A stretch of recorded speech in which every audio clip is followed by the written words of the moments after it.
I saw Halloween decorations at the store yesterday. What a reality check. I guess summer is almost over and we need to get back into the swing of things. Welcome to another Happy English podcast coming to you from New York City. And here's your English teacher, Michael. All right, thank you, John, and thanks, everyone. It's Michael here from Happy English, and I help people speak English better. And this is Happy English Podcast, episode 867, the end of summer vibe in the U.S. Hello and welcome, and thanks for joining me for another episode of the Happy English Podcast. Can you believe it? Summer is winding down. It feels like just yesterday we were talking about hot dogs, fireworks, and road trips. But now, here we are at the official end of summer in the USA. Today, I want to talk about two big things that happen at the end of the American summer: getting ready to go back to school and Labor Day weekend, the last big hurrah before fall kicks in. And along the way, I'll toss in a few idioms that you'll hear Americans using during this season. So, let's dive in. Now, even if you're not a student or you don't have kids, you'll still notice when back-to-school season hits. Stores are full of school supplies, backpacks, laptops, lunchboxes, and of course, those big red and yellow back-to-school sale signs. Seriously, you walk into a store in late August, and it's like the summer decorations vanish overnight. One day you're shopping for beach towels, the next day it's pencil cases and planners. Parents are trying to get everything on the school supply list. Kids are dreading homework, and teachers, well, they're getting back into the swing of things. When you get back into the swing of things, it means that you return to your normal routine after a break. Like after summer vacation, it's hard to get back into the swing of things. It usually takes a week or two for kids to get back into the swing of school. And you know, when I moved here in March, it took me like a month to get back into the swing of things. Now, let's talk about Labor Day weekend. Labor Day is a national holiday in the U.S., and it was originally created to honor workers and the labor movement. But these days, for most people, it's a chance to enjoy one last summer weekend before the school year and the work routine kicks in. And since Labor Day itself falls on the first Monday of September, it's a 3-day weekend, like barbecues, road trips, beach parties, lake days, outlet shopping, and backyard games. I like to think of it as summer's last dance.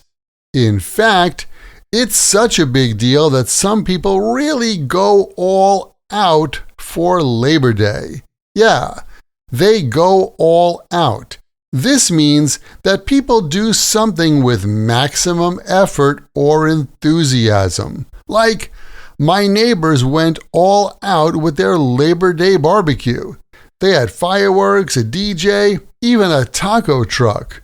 In fact, my town goes all out for Labor Day weekend.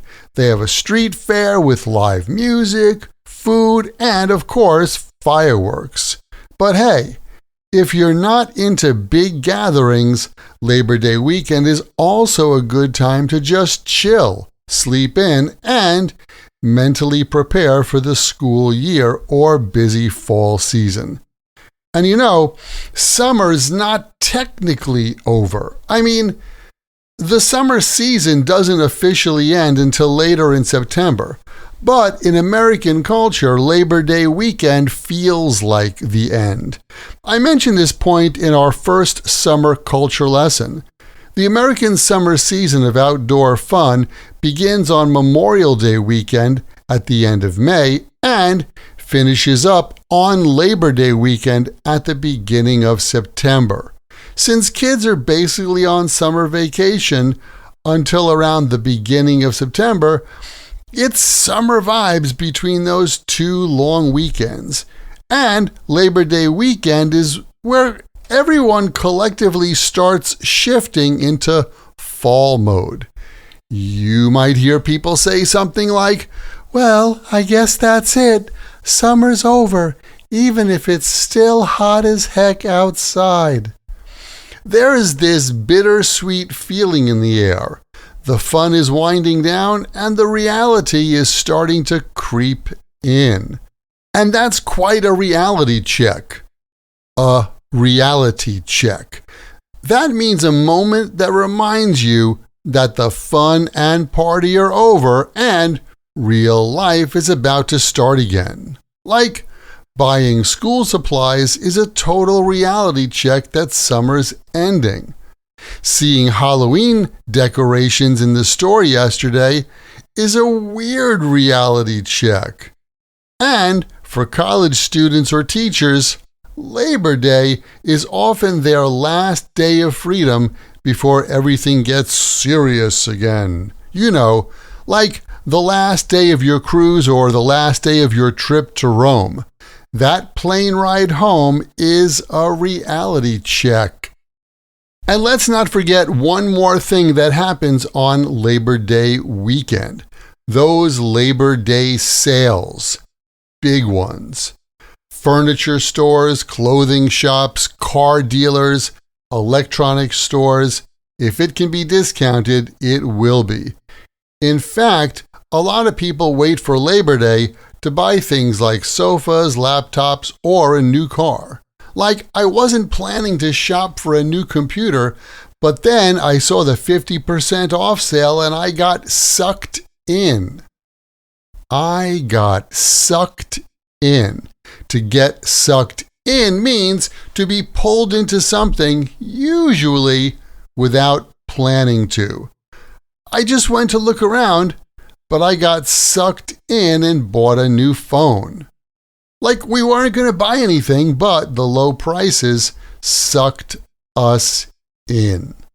Okay, let's wrap it up. As Labor Day weekend rolls around in the U.S., people are getting back into the swing of things, going all out for that last celebration, and facing a little reality check, and sometimes getting sucked in to those back-to-school sales. It's the season of change. Goodbye summer, hello routine. What about you? Are you back into the swing of things in September? I hope you enjoyed this little series of lessons on American summer culture. It was fun for me to bring them to you. Thanks as always for hanging out with me today. Remember, the best way to remember English like this, and any other word or phrase in English, is to take that word or phrase, write it in a sentence that's true for you or true in your world, and then memorize your sentences. And remember to check out my AI tutor. It's a great way to practice your English, get answers and more 24/7, and it's all free. There's a link in the description where you're listening to this podcast right now. Check it out. And if you like it, leave me a thumbs up there. There's a link in the description where you are listening to this podcast right now. Check it out. And if you like it, leave me a thumbs up there. And if you really want to get more practice using your English, you should join my Podcast Learners Study Group. There, you can practice your English, make new international friends when you join us for live group lessons every week where we practice these podcast lessons together. To learn more, well, just visit myhappyenglish.com and choose podcast lesson 867.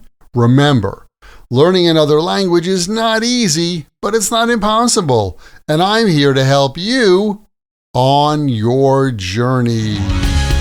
This podcast was brought to you by Happy English. Please visit myhappyenglish.com. Show your support for Happy English by leaving us a review. Get English, get happy, Happy English.